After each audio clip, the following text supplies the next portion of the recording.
Cascade Hall, the meeting place for theater students.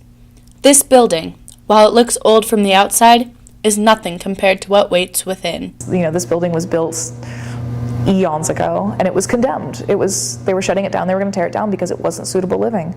And they've put us here to save money so that they wouldn't have to build additional structures and stuff like that. But it's been very questionable as a theater student to sit here in a room like this with, looking at steel beams when we have our main stage rehearsals with an OSF director. The building's appearance, however, is not what students find most concerning. The fact that our learning area has non-potable water, has water fountains that we're not allowed to drink from, and now there's no signs up anywhere saying that you can't drink from them. What's going to happen?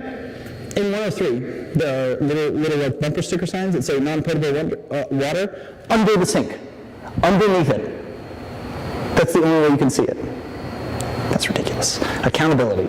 We've got exposed raw wall just right there. Someone accidentally put their shoulder through a hole in the wall and exposed the beams, and that was last term, and it hasn't been fixed.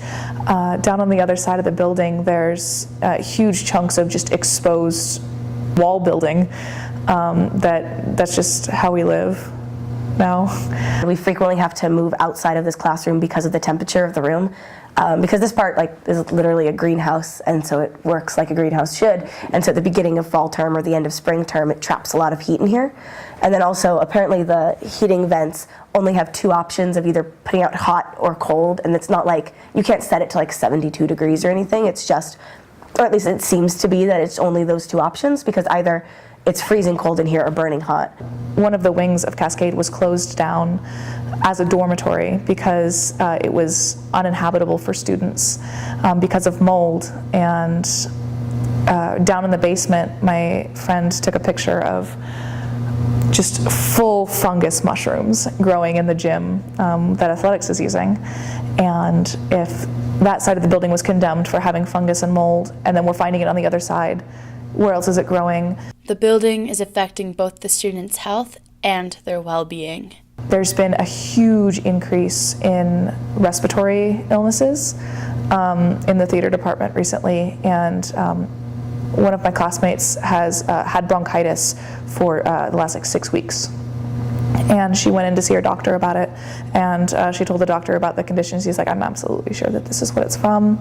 The state of Cascade is not only taking a toll on student health, but also their ability to learn. The technical students have had to kind of rebuild their labs while over here because especially they're studying how to put in lights in theaters, but we're not in a theater, so you can't do that. About a lighting designer, what are they going to do?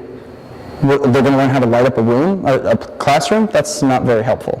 They moved the drafting students into 108, and so we were sharing it with them, and we had cracks in the ceiling, in the glass ceiling, and it was dripping down, and it ruined a bunch of their projects. I started the Facebook post after one day I went into my acting class into Cascade 108, and the ceiling was leaking really, really bad in the middle of class, and so bad we could put a bucket under it and it would catch inches of water.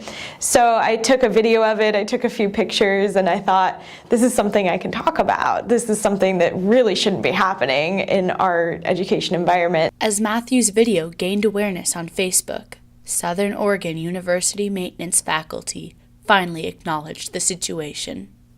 Some of the theater students had expressed their concerns about the condition of this building on Facebook.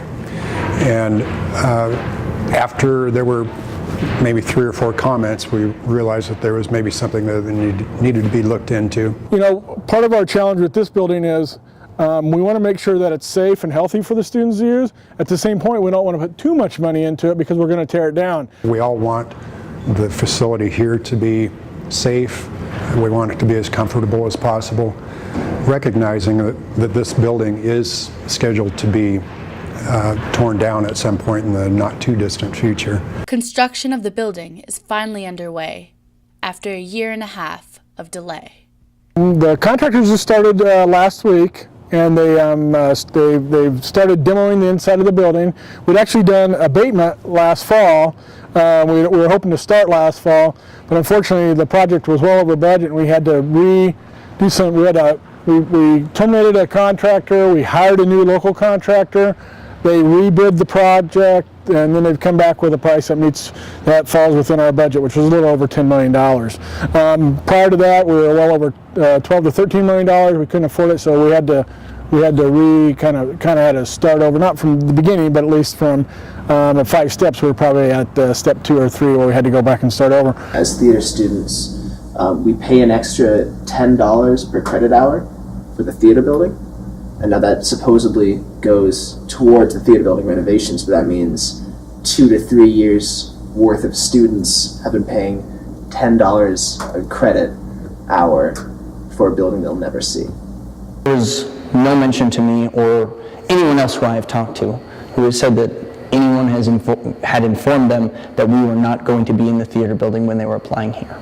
No one told us, oh yeah, we're going to be, like, I remember them talking vaguely about a new theater building, but no one said you're going to be sitting in literally abandoned dorms. Students continue to be skeptical regarding the building completion by next fall. This has been Marisa Pala, reporting to you from the SISQ.